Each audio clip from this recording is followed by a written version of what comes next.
0-2 pitch is grounded softly through into left field. Espinal will score. Everybody at 90 feet, and Derek Bernard drives in the go-ahead run.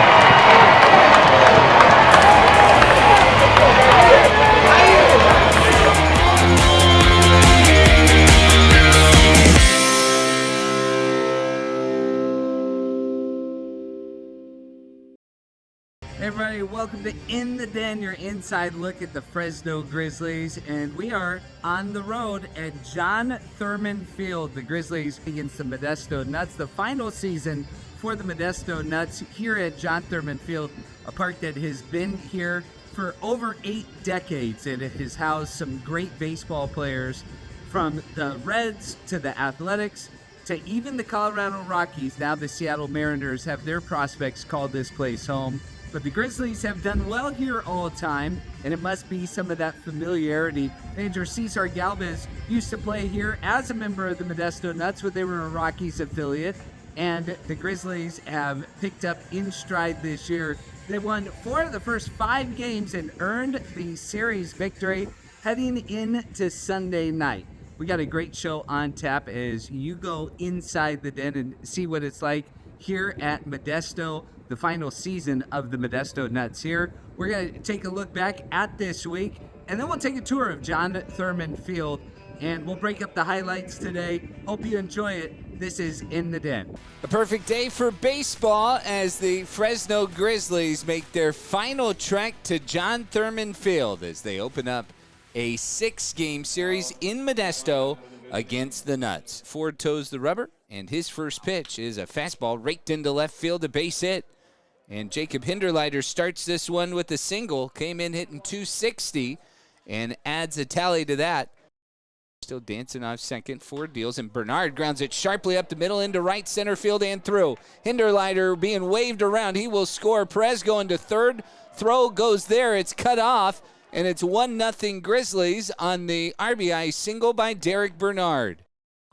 Runners on the corners, 1 out here in the 5th.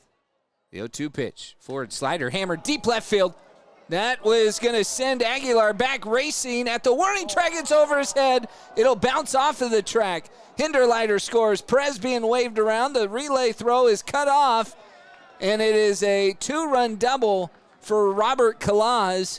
That will get the Grizzlies within a run. 0-1 pitch. Breaking ball line right up past Ford. Might have got a piece of him out into center. He hits the deck. Jimenez heaves it home, and that throws over the plate. Calaz scored. Bernard's going to end up at third as he's hustling all the way. He ties the game with an RBI hit. And this is a chance for the Grizzlies. Tying run on second, go-ahead run on first. 1 out. Laura's first pitch. Over top, drives it deep right field. Piccolo's not going to get there, and it bounces off of the wall. 1 run scores. Fitzer in. Behind him, Hernandez, the relay throw up the line. 3-run double for Jimmy Obertop. And the Grizzlies take the lead in the 9th, 9-8. 1-0 pitch from Vlasic.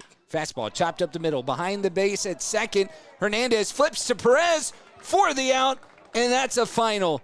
It's a glorious Tuesday night. The Grizzlies are victorious as they beat the Modesto Nuts 9-8. Another great day in the Valley, just up to 99 as the Fresno Grizzlies continue their series at John Thurman Field, taking on the Modesto Nuts.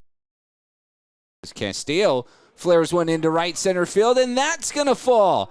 Fitzer will score, but it's an RBI hit now for Juan Castillo, and the Grizzlies have the lead 2-1. Reyes skies this one out to Feliz, charging into left center. Coming in is Cove. He's going to make the catch. Tagging is Hernandez. The throw is offline, and Hernandez slides in safely. Sacrifice fly for Reyes, and the Grizzlies have a 3-run inning and a 2-run lead. It's 3-1 Fresno in the second.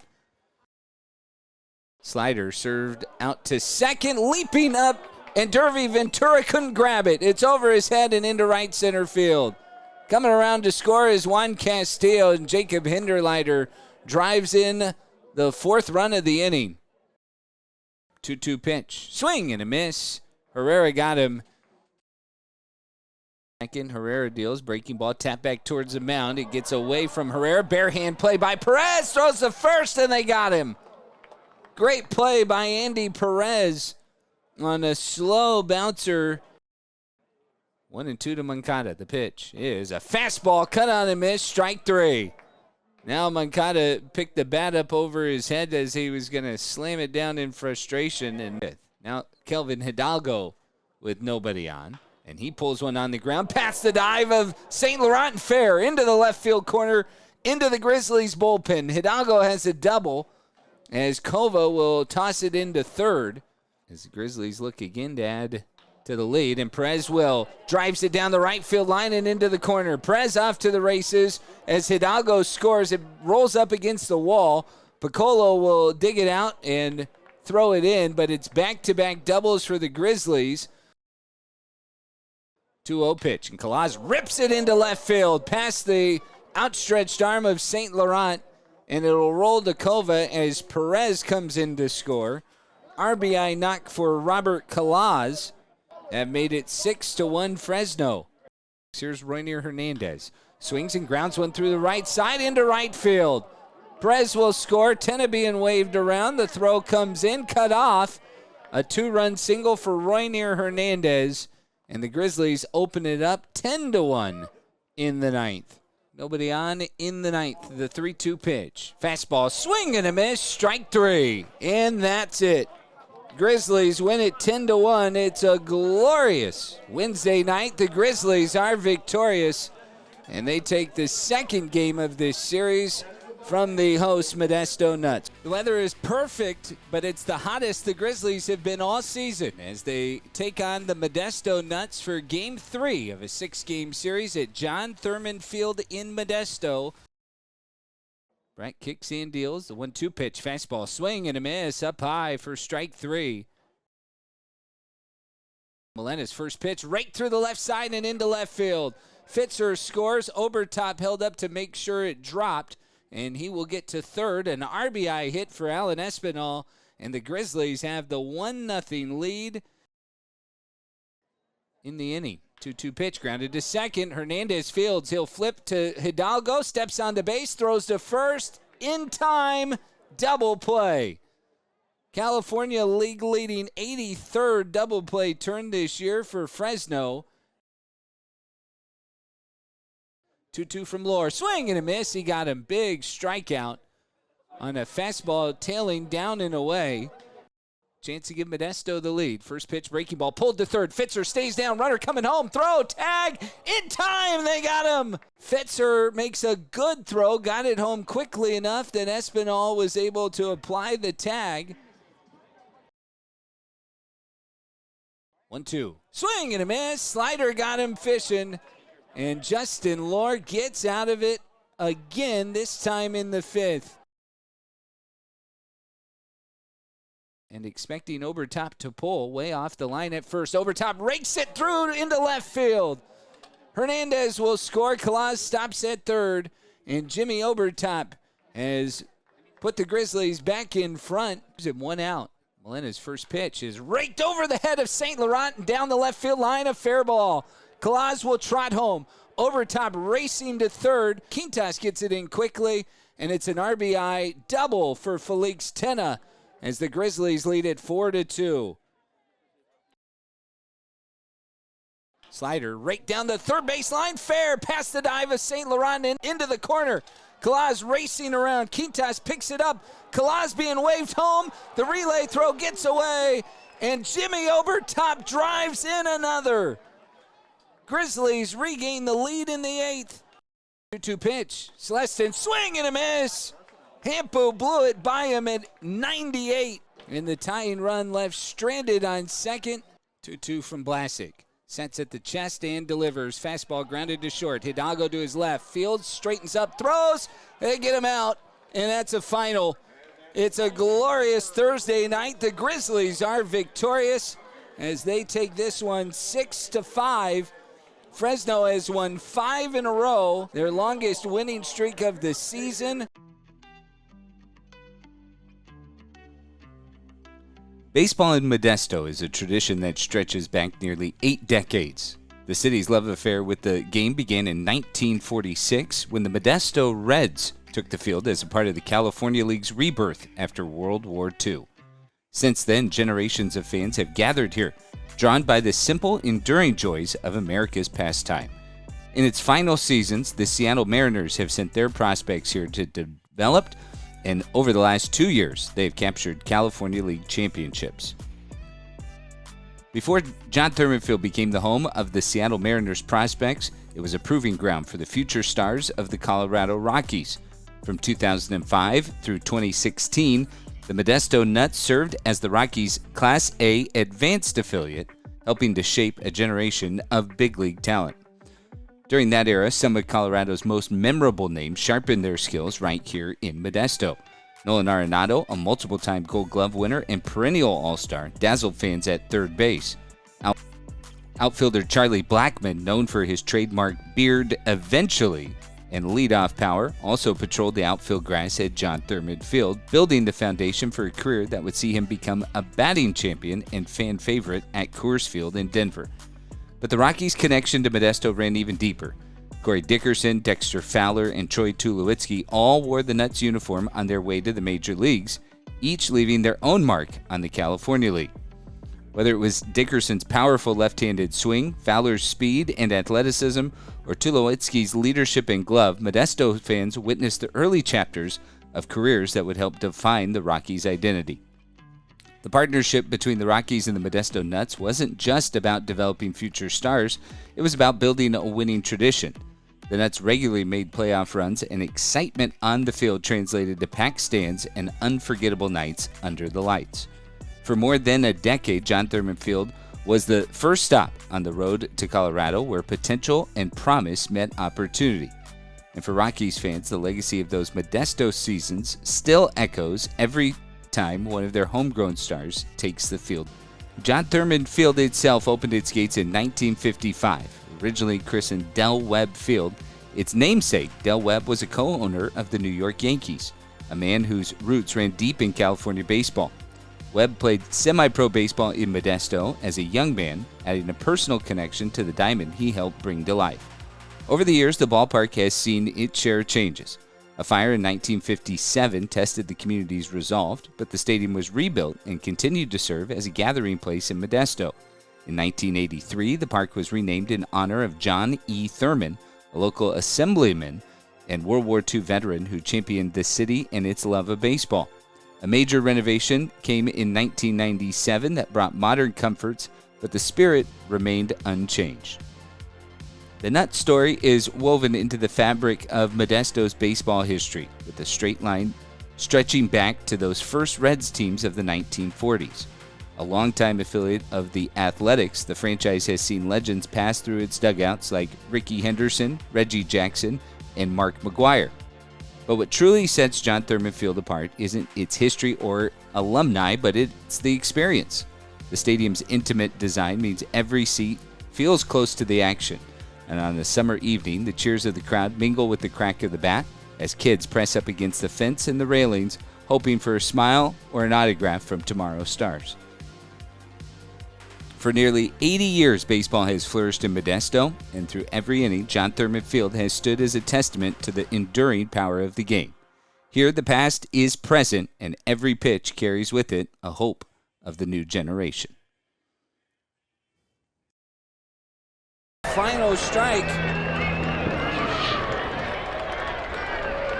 Tyler Hampu trying to slam the door shut. 3-2 pitch. Hampu deals. Swing and a miss! Strike three! It's a glorious Friday night. The Grizzlies are victorious on Independence Day.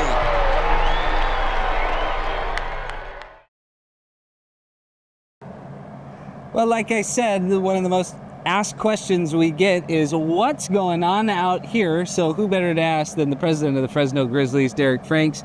And Derek, there's a lot going on always in the stadium, but this is one of the more noticeable construction projects that the Grizzlies have had in a long time. So what can you tell us? Yeah, so we have taken out this side hill and kind of destroyed what used to be here to make way for a brand new batting cage. Okay. A double barrel batting cage. It's about a 4,500 square foot structure that's going to come into this place that we've opened up here. The retaining wall goes in first, and then we'll get everything set, bring the building in, and make it come to life. Well, I was going to say, there was a hill when I started here in March that I actually saw a home run land on, but all that hill is gone. Why the batting cage here? I think some people know that there's an underground batting cage it's one of the nicer ones in the league.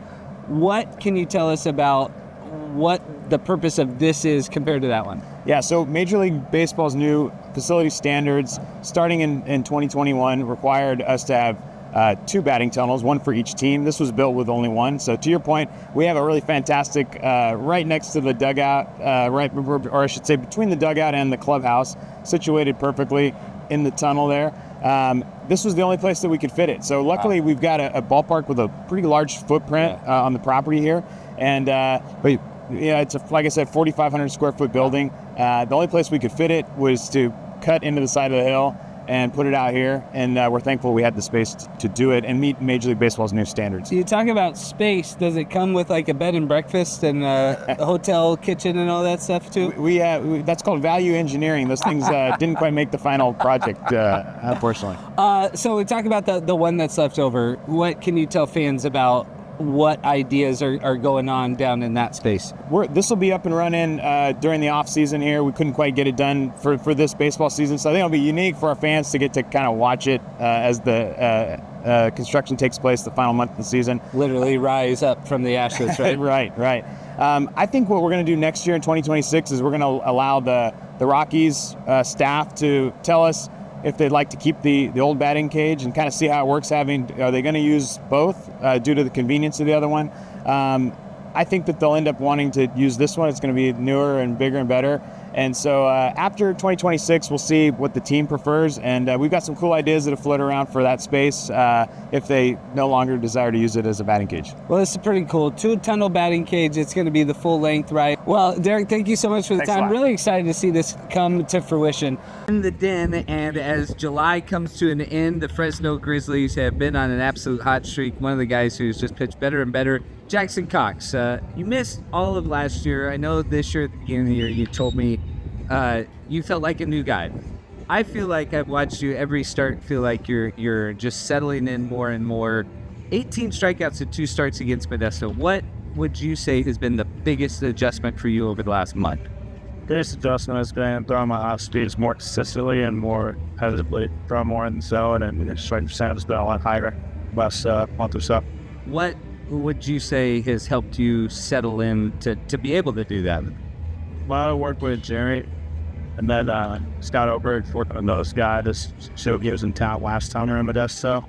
Styling him on an analyst and did a more repeatable bowling pitch, so he makes you pitches better. Seems like you're having fun. Is that fair to say? Yeah, it may not look like it when I'm out there, but I'm having a lot of fun. Well, I feel like it's got to be. You had the 10th strikeout performance a couple starts ago. You strike out 8 on Saturday night against Modesto. I know you said you didn't love that first inning, and it took you a while to settle in. Now that your innings are extending, what for you helps you stay focused, maybe after a bad inning? Just resetting, knowing the job's not done. I have to go back out there. It's help do my part to make sure it's into that position to win. Who are you gleaning from? It seems like this team is having a lot of good nights, especially in the rotation. It seems like you guys are feeding off of each other. Starters have more wins than any other team in the California League. Is there a starter or two or another pitcher that you're kind of feeding off of, or is it just kind of a general group type thing? For the most part, it's group. Myself personally, I spent a lot of time with Fisher and Davison, with Jewett, Corey Brecht, and you saw. If I were to say guys, I'd pick up stuff from us. That's probably great. So the thing that those three have in common, they all pitch college baseball. What do you glean from them, and what do you guys talk about to help make each other better? We just talk about execution, and obviously we have scouting reports going in, but it's not setting in stone. Is that there's a different every single day, regardless of what the sportsmen show. Because just being able to adjust pitch by pitch and showings, like the setting on that one plans to what they're doing. You talked about the throwing your off speed more. It seems like you have been more and more comfortable with your off speed stuff elite already, but it seems like you have been more comfortable. What has been What have you started to feel more confident about with those pitches? Just the feel coming out of my hand and all the reps I've been dealing with Jerry, you're working with Espinal at fly ground working and bullpens to make sure that we get those dialed in behind those. Well, innings-wise, you continue to dial in. It seems like you keep getting longer. You're having a lot of fun right now. I know I asked you that before, but does it feel like as this season is going on that it's becoming more fun for you? Yes, I'm really enjoying my time at Fresno. Team's win as well, so always happy to win. Well, I'm happy to watch you. Happy to get to talk to you, Jackson. Thanks so much for the time. Thanks for having me. That's Jackson Cox, Grizzlies starter. We'll be right back with more In the Den right after this. Just like the weather this week, it has been perfect for the Fresno Grizzlies as they have won the first 3 games of the series, and they go for the series victory tonight. 3-2 again. There goes St. Laurent. Fastball is called strike 3. Espinal's throw to Hidalgo. The tag late. Throw just off to the shortstop side. 2 on, 1 out in the second. Fitzer's going. Runners both go. Ellis going to throw to second, and he launches it into center field. Fitzer will come on in to score, and the Grizzlies have a 1-0 lead. Swings and hits a soft liner to short. Kelvin Hidalgo leaps up and makes the grab. Timed his jump perfectly. And Angel Jimenez with a 6-pitch third inning. 1-2 to Hernandez. Boehm delivers again. Runner bluffs, and it's lined into left center field, a base hit. Hidalgo will stop at second. It got out to Feliz quickly, who fires it in. 2-0 pitch. This is flared into right field, down for a hit. Charging in Piccolo. Hidalgo being waved around. The throw will come in towards the infield, but it's cut off, and Robert Calaz ties the game with an RBI hit in the 6th. 1-2 to Tenna. Bounce to first. Moncada will pick it up and step on first to end it. Final score, Modesto 10, Fresno 3. As the Fresno Grizzlies play the Modesto Nuts, Game 5 of this 6-game series. The 1-2 pitch, and Kalaj drives it out to right field. A high line drive. Kova chasing it towards the wall. It's over his head, and it bounces off the warning track up against the wall, the 370 sign. Feliz corrals it, but Robert Kalaj speeds around second, standing up into third with a triple. And there is his second extra base hit against Sloan. A hard line drive out into right field. His 0-2 pitch in the dirt, gets away from Dykstra. Here comes Kalaz. He got a great read, dives head first and scores. Bases are loaded, 2 outs for Hinderleiter. Grizzlies trailing by 2. Sloan's first pitch. Fastball served into right center field. That's going to fall. Fitzer scores. Hernandez wheeling around. He will score. Throw goes to third, but it's late as Reyes dives in head first, and it's a 2-run single by Jacob Hinderleiter that ties this game at 3. The 0-2 pitch is the changeup down and away, swing and a miss. And Jackson Cox with a 3-pitch see ya. Curveball. 1-2 pitch. Cox curveball, swing and a miss. He got him. Took an extra pitch to get Dykstra, but he goes down swinging off of that. 1-2 from Cox. Fastball on the outside corner, called strike 3. Cox strikes out the side in the 4th. Hinderleiter scorches one to shortstop by the glove of Celestin. A laser out to left field for a base hit.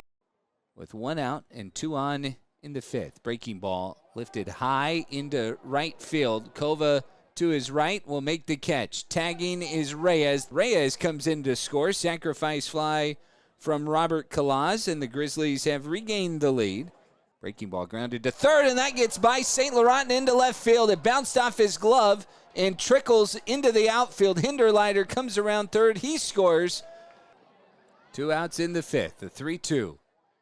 Cox delivers. Kova grounds it to second. Hernandez will stay down. A step to his right. Fields and throws to first and ends the inning. Jackson Cox with 5 strong innings. He responded after a rough first and settles in.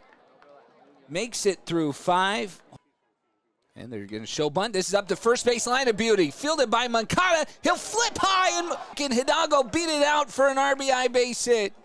Espinal scores, and the Grizzlies have added to the lead. That was a perfect bunt. 1-2 pitch. Hampu delivers. Swing and a miss on the slider. and the Grizzlies win it tonight by the final score is 7-3. It's a glorious Saturday night. The Grizzlies are victorious in Modesto. That'll do it for this week's episode of In the Den. Thanks so much for watching. Grizzlies are back at home tomorrow night beginning at 6:50 against the Rancho Cucamonga Quakes. Just one of 3 weeks that the Grizzlies will be back at home in the regular season.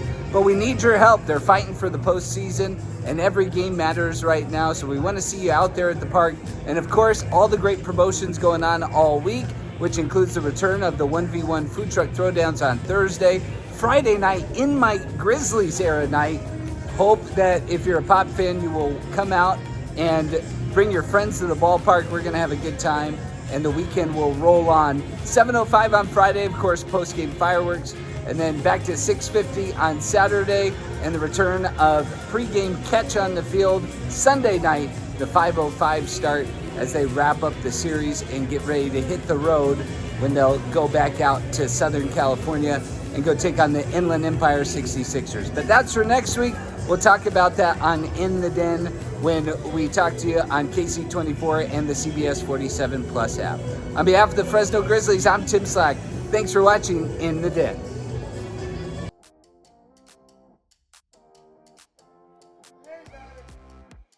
2-1 pitch. There goes Fitzer. Got a huge jump and over top. Launches it. Left center field. Long run for Crenshaw. He will watch it go. No doubt about it. Jimmy Overtop leaves the yard and puts the Grizzlies in front 4-2. A 4-run 7th inning.